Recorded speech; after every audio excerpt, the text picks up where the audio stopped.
Representative Ben Frederick, representing Mid-Michigan, I was involved with a work group of members which was convened by the Speaker of the House to review and refine previously existing plans for ongoing COVID management.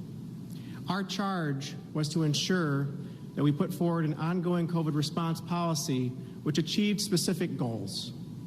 Greater transparency, answering the questions people have about what, why, and for how long. Removing politics from the process as much as possible. What does the data reflect? And what does that mean for public health decision makers? More local control.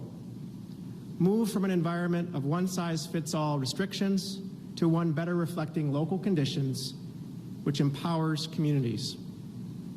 Elements of this approach are already within law in the Return to Learn proposal, which involves ongoing interaction between local public health departments and school districts using county-specific data considerations.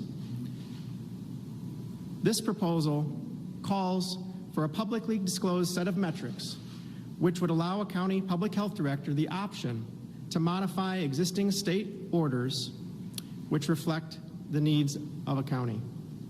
This ongoing goal would be clearly stated as keeping the curve flattened.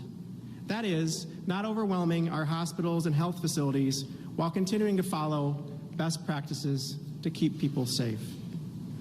Key metrics which would be assessed to trigger this county public health option would be case rate, positivity rate, hospital capacity and hospitalizations, personal protective equipment inventories, testing capacity, and an established DHHS or CDC regulated containment and mitigation plan. All of these data points would be made available in an approachable dashboard for the public to be able to see progress and provide important clarity and certainty. There is also accountability within this plan for those counties which opt to avail themselves of this option. The data points must be continually maintained or state-level restrictions quickly resume. These key metrics came from an examination of several other states' approaches, as well as excellent feedback from doctors, public health professionals, and epidemiologists right here in Michigan. Throughout these discussions, there was an increasing confidence that moving toward a response which more centrally involved specific community needs was a natural progression in our state's overall response, which should be pursued. We are grateful that those with whom we've interacted have offered to continue to provide input as this proposal moves forward through the legislative process, and we're glad to have some of those individuals with us today. One further goal, which is less tangible, but which has come up again and again in this process, restoring hope to the people of Michigan.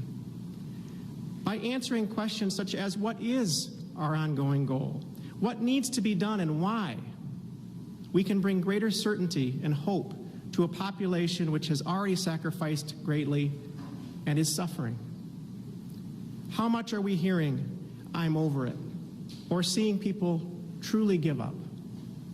In providing an approach such as this, we will see a lessening of the melees and cynicism which is increasingly prevalent and unleash tremendous capacity for local initiatives in our communities, all while being guided by the best science and trusted experts.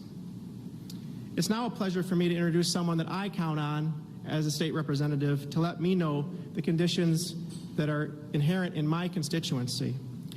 Our local hospital system was at the front lines of innovation for creating one of the first COVID-specific treatment wings, identifying supply lines for personal protective equipment, and as one of our state's first on-site testing facilities. It's a pleasure for me to welcome Memorial Healthcare President and CEO Brian Long for further comments.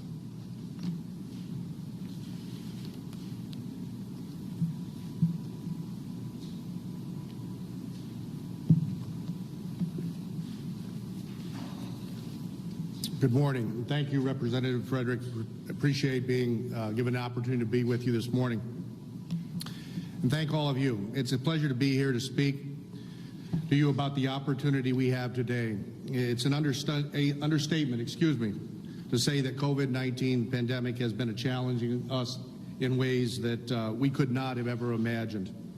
I'm still, however, awed at the incredible amount of bravery, commitment, ingenuity, and dedication that Memorial Healthcare and other healthcare leaders and providers throughout the state have been providing the communities that we serve throughout this pandemic. A little bit about Memorial. We're an independent hospital, a not-for-profit, about 161-bed facility located primarily in Shiawassee County.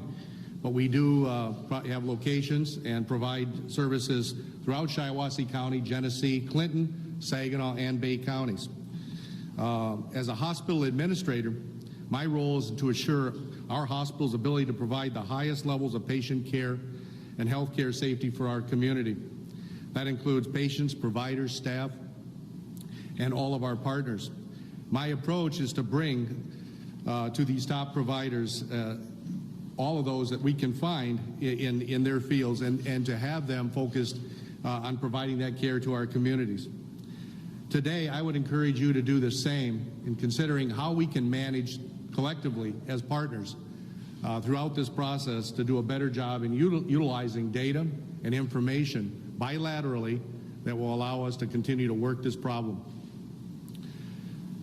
First, healthcare providers and institutions need clear and unbiased, transparent guidelines informed by data and science.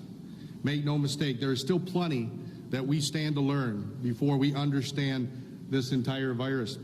But we must trust the science as we learn, and hard data that must be the foundation for our policies and our guidelines. Transparency is critical, building trust in these guidelines even as they continue to evolve.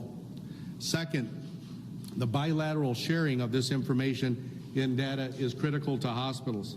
Hospitals collect and organize and submit large quantities of data throughout the organization to a variety of organizations, CMS, the CDC, state and local health officials. We know that this data is incredibly valuable. It is important also to learn how much over the course of this pandemic hospitals can value and receive this information in return. We need to have this information flowing back our way. Third, collaboration and coordination is absolutely vital. As the pandemic evolves, we need the ability to be dynamic in our response. Reflecting back on this summer, there were multiple instances where honest collaboration, coordination, information sharing between Memorial Healthcare, the Shiawassee Health Department, the state, our partners throughout the organization and the region work together. Healthcare facilities, long-term care, assisted living, to coordinate efforts. The regional hospital networks also served as vital resources for that collaboration. The group concerned virtually and served as a brain trust, if you will, of a sort, of new information sharing and trends in real time and developing best practices.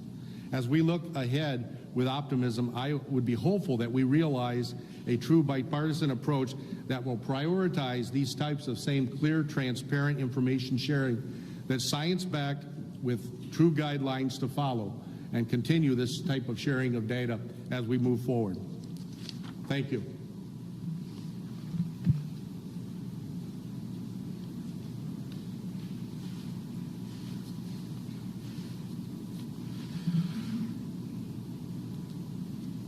Next, we'll welcome up Workgroup Member Representative Sarah Leitner.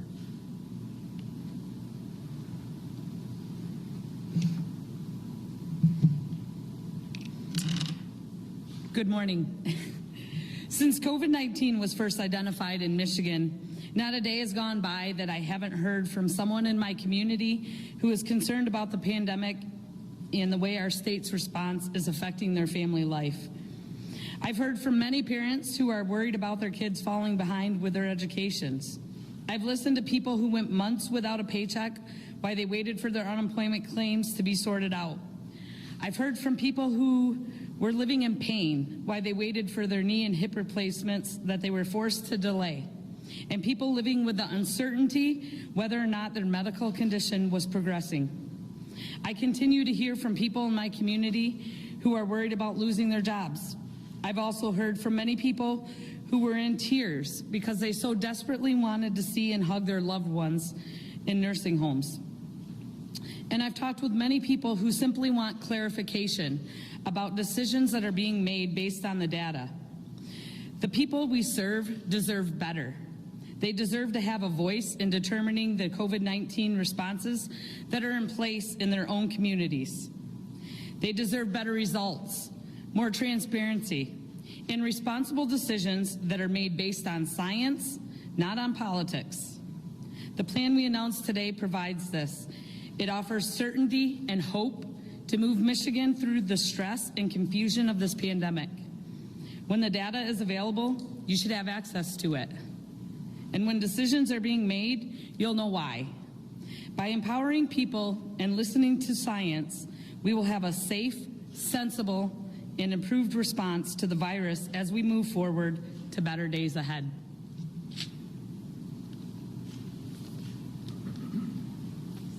Next up, we have Representative Greg Van Workum, another member of our work group.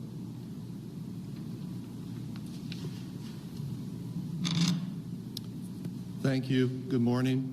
My name is Greg Van Workum, State Representative from the 91st District in Muskegon County. What we did, we set out to make a plan that is actually based on science and data. And we used public health experts and doctors to formulate a plan that works for Michigan. This is not a new concept, but a continuation of a plan House Republicans offered the governor and the people in April. We have learned more about COVID spread since April, and this plan reflects that knowledge. What I appreciate about this plan is, first and foremost, it will keep people healthy and safe. But it also creates transparency that we have not seen before about how decisions are being made.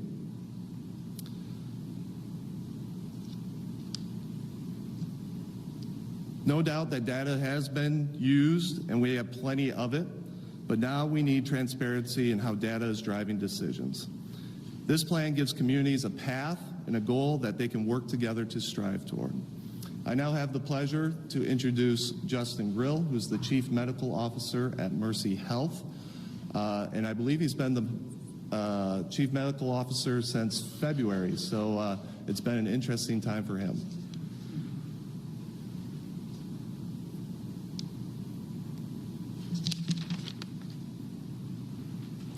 Thanks, Greg. It indeed has been a little bit of a trial by fire coming into a chief medical officer role. And what I would like to spend my time doing is expressing a sense of gratitude from the community to this deliberative body.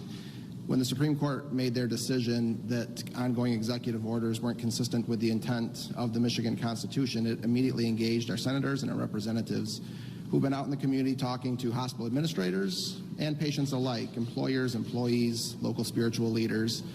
And they have the advantage of being able to bring that information back from all across the state of Michigan. And as you heard in the introductory remarks, they also have the advantage of being able to speak with some of the brightest minds within the state of Michigan in epidemiology and speak with epidemiologists and then put what they're hearing from our communities together with the best that science has to offer in order to come up with a plan.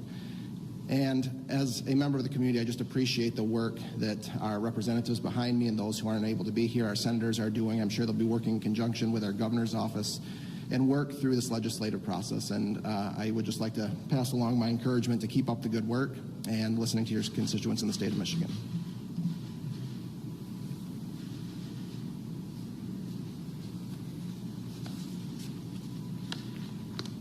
Next, I'd like to introduce Representative Julie Calley, a member of our work group and also a member of the Joint Select Committee on Oversight of the COVID-19 pandemic.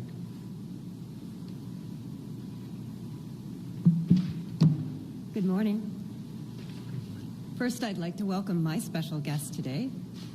I have with me a local nurse who just came off a night shift, worked all night, and drove here today to stand in support of this plan. So Miranda Sharp-Boiseau, thank you so much for the sacrifice that you made. I owe you more than a cup of coffee, for certain. The legislature and the medical professionals who stand before you today have fielded thousands of questions from concerned Michiganders. The people we serve long for measurable goals and benchmarks for success. Many states have had similar plans in place for months.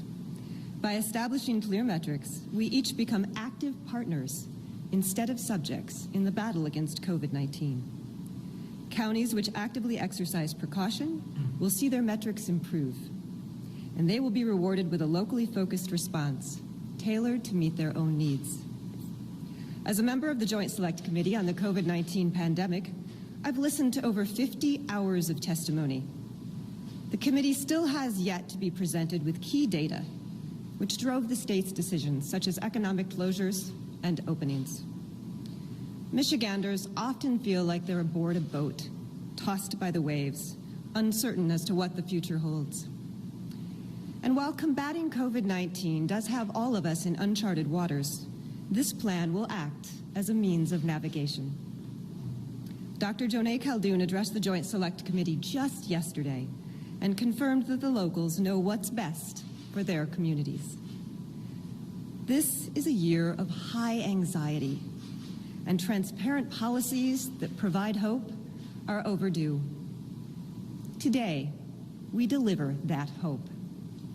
Representative Graham-Filler.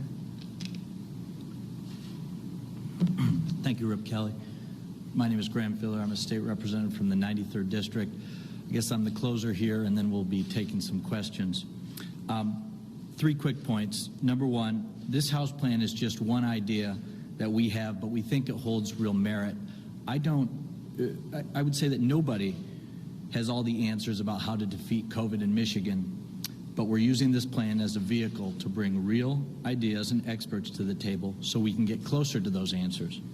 Point number 2, I really hope this leads to a conversation with all parties.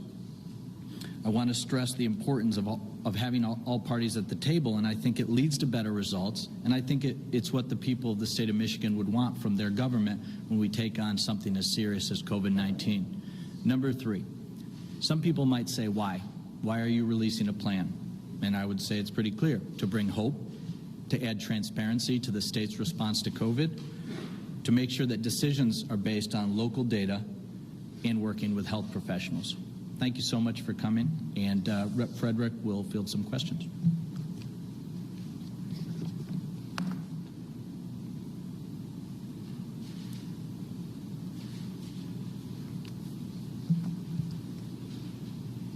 Thank you. Our group here assembled is available for questions. Yes.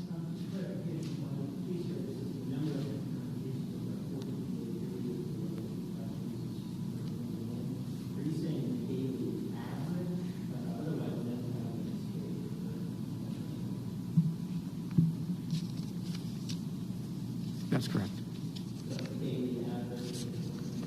This is consistent with the approach that you've seen on the Michigan Safe Start website as far as the assessment of cases, yes.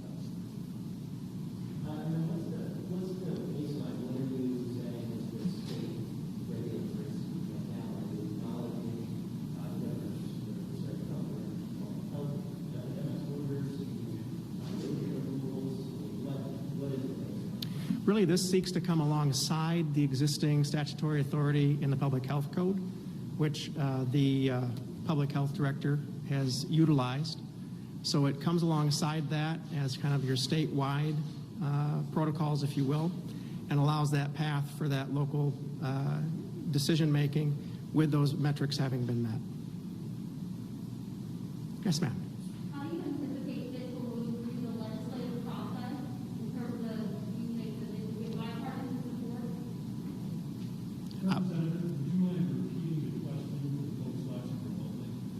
Thank you. Yes, I'll repeat the question. This is a little bit new for me on the Zoom-based integration.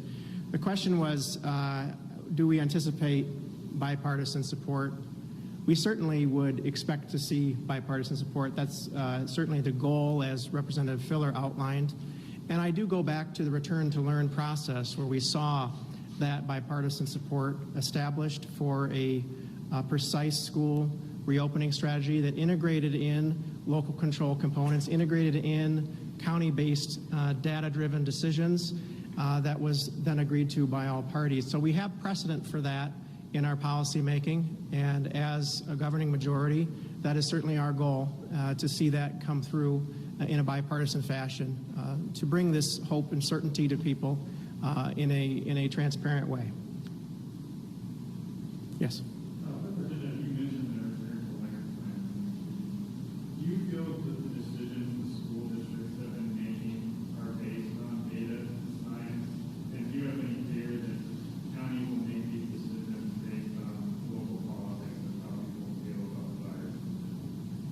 question was whether I had some concerns about the decision-making process for return to learn for school districts and whether politics could come in for local decision-making. I would say that we have to remember the centrality of the data.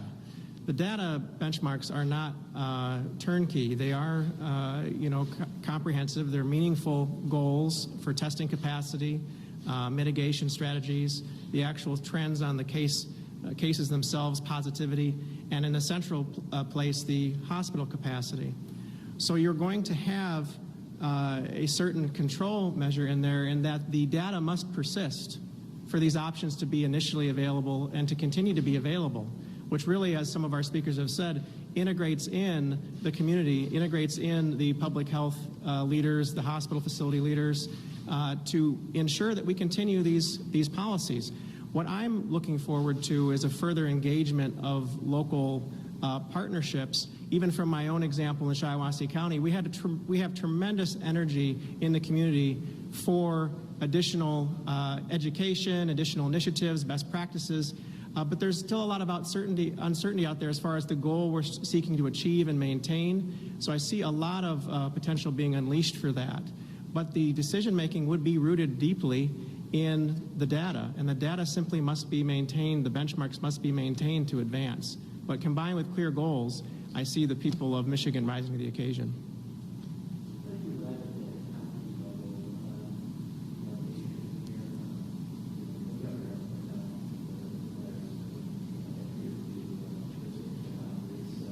Yeah. How do we arrive at the county level delineation? There's a couple of factors. Keep in mind that had the initial format of the governor's own plan been realized, we would have 8 different regions, potentially with 8 different realities based upon the conditions of those regions.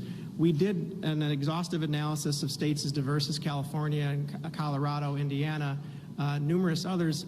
Many of those have county-based criteria as a central, if not the factor, for decision-making as far as their response. So I think there's a lot of argument to be made that counties offer that type of clarity as far as population areas and groupings of people.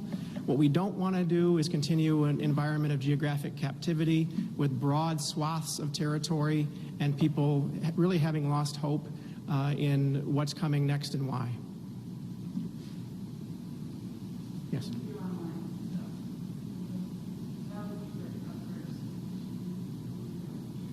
Good morning. Thank you very much for helping our time. We've seen the governor of Ohio create a county-based program. However, it's unclear to people there whether or not the metric involved in imposing a mask mandate by county, for instance, level up and make sense.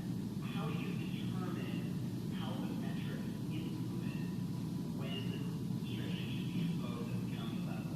Who gets to make that decision, and how do they get judged based on decisions they're making? Okay. Hopefully I don't have to restate the questions from the Zoom because, well, I'm not going to. But that's a great question. And you'll see within this plan that much is it's in the purview of those public health officials, either at the state level through the DHHS vehicle or within the county purview, to maintain the mitigation strategies that are appropriate. We have seen guidance change time and again in this process as things are learned, and we have to have space for that in our ongoing response.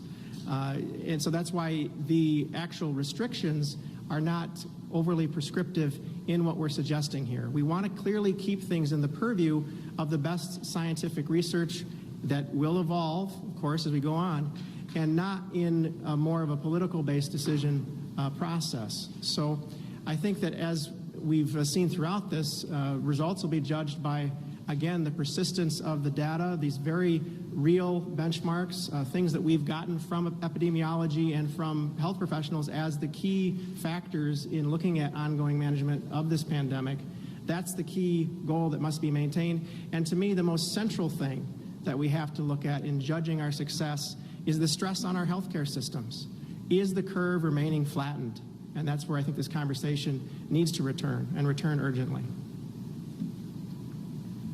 Yes, ma'am. We know that the legislative process contains policy. You also mentioned a database or some sort of like online resource. What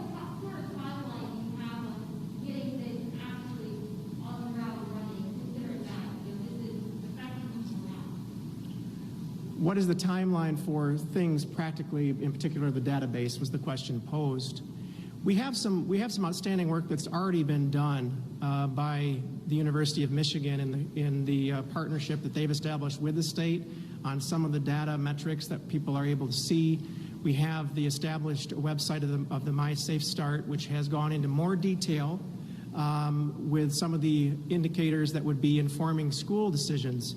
So I think there's a good architecture in place, and much of what we're talking about is additional refinement. The governor herself has repeatedly talked about the importance of context in addition to data, not just a data point, but the context in which that exists.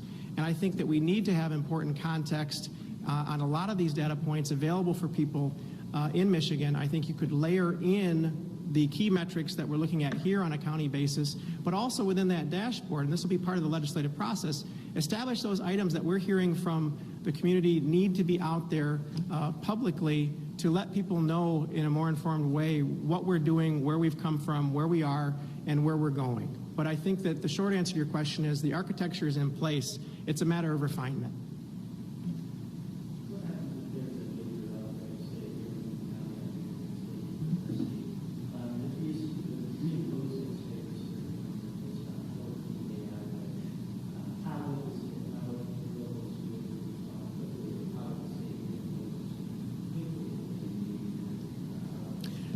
The question is related to outbreak and speed in establishing mitigation. While the factors for establishing the local option would be along the 14-day timeline, as we said, the mitigation policies are still much faster, no more than a week, and it would typically be within 2 to 3 days as some of this data is starting to present itself. We took this from conversations that we had with individuals that are deeply involved in the public health response. The goal would be to immediately activate those mitigation strategies in that local county in that short interval of time, and then we're looking at persistence of the problem beyond that time. So you wouldn't be waiting to see what happens, over a multi-week period. There would be the initial monitoring would still be very surgical, very timely, and mitigation strategies that would be in accordance with DHHS protocols, CDC protocols, immediately engaged. Yes.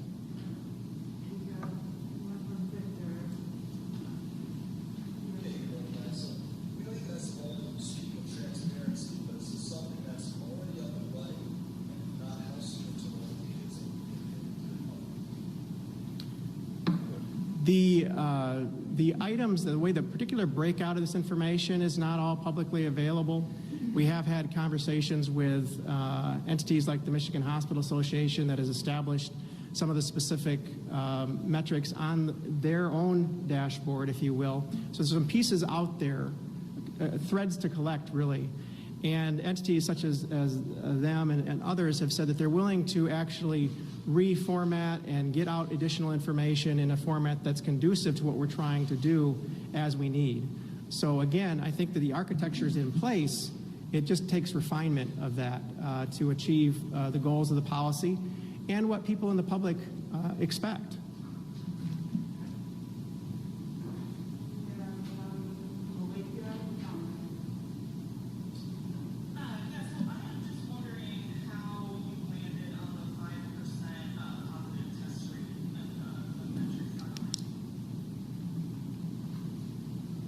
.5% positive was drawn from a couple of other states as being a tipping point, if you will, for mitigation or containment. It's also a key metric in our return to learn plan as to when schools are able to be in person.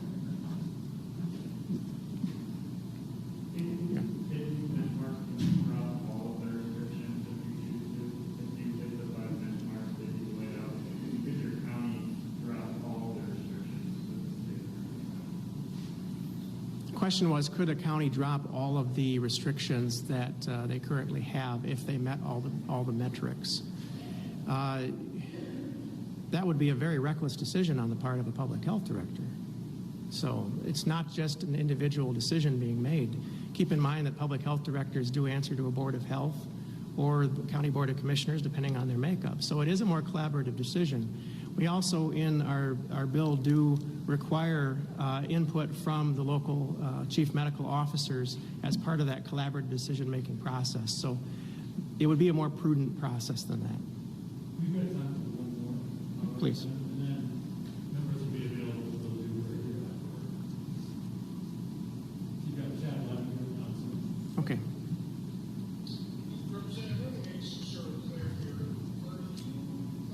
Is this legislation going to apply to current orders from the HHS Director Rutherford and IOSHA that are applied statewide with mask mandates in businesses and public use of mask mandates in public in general?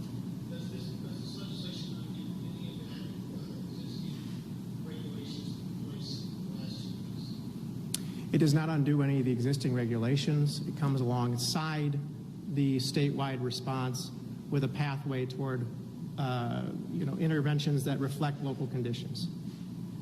So we Gray County out of the mask mandates Well, this is data-driven, so if in the judgment of those local public health experts, there's a thought process on the data and interventions not requiring that, that's a possibility. I would point out that there's already a differentiation on face coverings within the Return to Learn plan itself, where there's different districts have flexibility in different ways in how they handle that policy based upon the prevailing conditions in their community.